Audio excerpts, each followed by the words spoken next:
All-Father sits in judgment. Thor stands at his side, hammer ready, and Loki, blood-brother, trickster, guest who never left, waits in the center of the ring. The question before the thing is simple. Who broke faith first, the monster or the gods who named him one? In Snorri Sturluson's prose Edda, in Skaldskaparmal, Loki is called the slanderer of the gods, the origin of deceit, the disgrace of all men. But the sagas also remember another truth. He was the one they called when the walls needed building, when the treasures went missing, when the giants came too close and the gods had no answer. Asgard needed Loki, and Asgard hated needing him. The claim is this: Loki wasn't born evil. He was made by disrespect, by fear, by the same gods who swore oaths to him and then treated those oaths like dust. The evidence is woven through every myth, every bargain, every time the trickster saved the hall and was repaid with silence or threat. This is the story of how a people creates the enemy it deserves. Loki came to Asgard as a guest rite, sealed in blood. Odin himself cut his palm and mingled his life with the outsiders, swearing brotherhood before the eyes of the Aesir. That oath was iron. That oath was holy, and for a time it held. Loki became the fixer, the one with cunning where the gods had only strength. When Mjolnir was stolen, it was Loki who tracked it to the giant's hall. When the builder of Asgard's walls demanded Freya as payment, it was Loki who became the mayor and led the stallion away. He did the work no god wanted to do. He crossed the lines they couldn't cross, and the gods accepted the gifts. They wore the treasures Loki recovered. They stood behind walls Loki's schemes made possible. But in the hall, when the mead went round, they did not toast him. They did not call him kin. They called him sharp-tongue. They called him untrustworthy. Thor especially, golden, beloved, simple as a hammer strike, treated Loki like a tool. Useful when the giants threatened, disposable when the crisis passed. You saved us, yes, but we do not forget what you are. The law of the thing is this: an oath binds both ways, or it binds neither. Odin swore blood-brotherhood.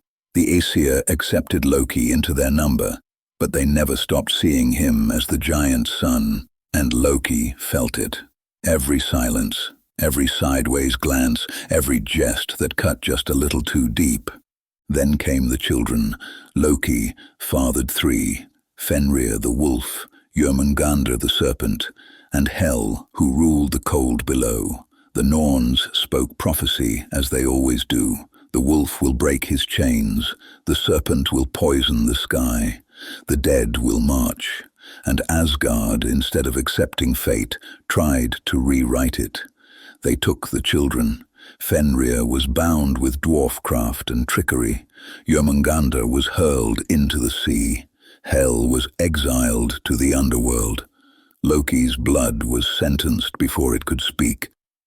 "They are your kin," Loki said. "Does the oath not cover them?" "They are monsters," Odin answered, "and monsters have no place in the hall." The wolf trusted the gods. They promised him a test of strength, a game. Fenrir allowed the chain to be wrapped around him. Only Tyr, the one-handed god of law, placed his hand in the wolf's mouth as pledge. When the chain held and the wolf could not break free, the gods laughed, all but Tyr. The wolf bit down, the god lost his hand, and the message was clear: even the law has limits when fear makes the rules.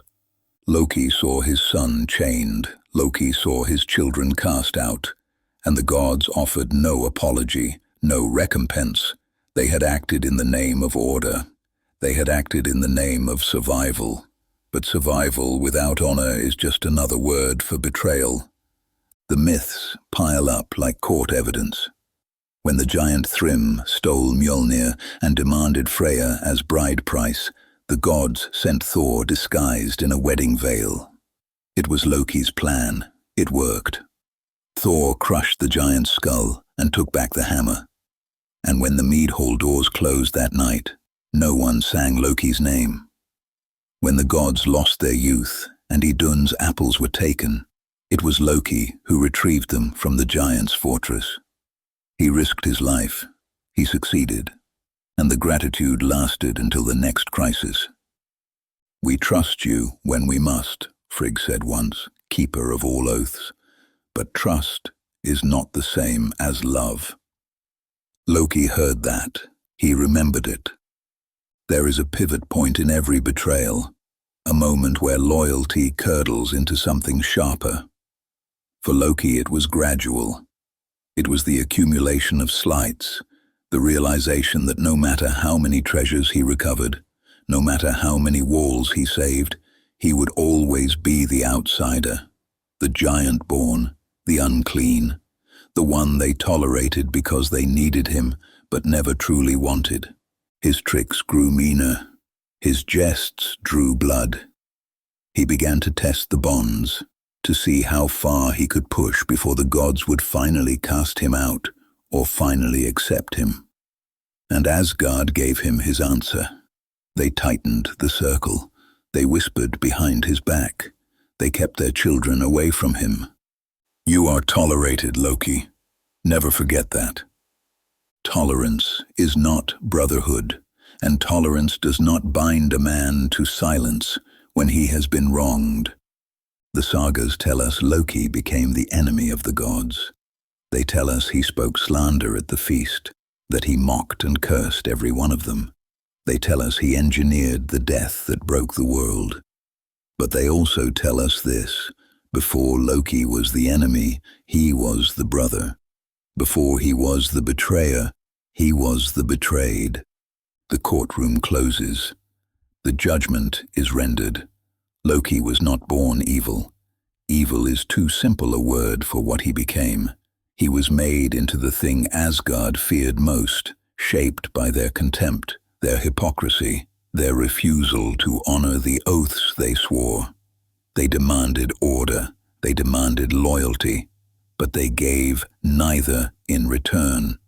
And when a man is told often enough that he is a monster, eventually he stops arguing. The All-Father wanted a scapegoat. He got an enemy. The gods wanted safety. They planted the seeds of Ragnarok. And Loki, clever, bitter, patient Loki, decided that if he would be cast as the villain, he would play the part so well that not even the Norns could look away.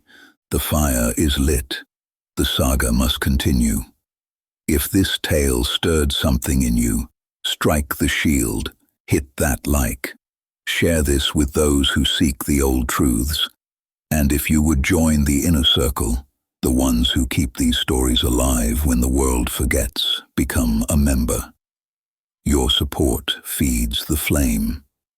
His tricks were once only noise in the hall, but jealousy sharpened, and soon a single death would silence Asgard.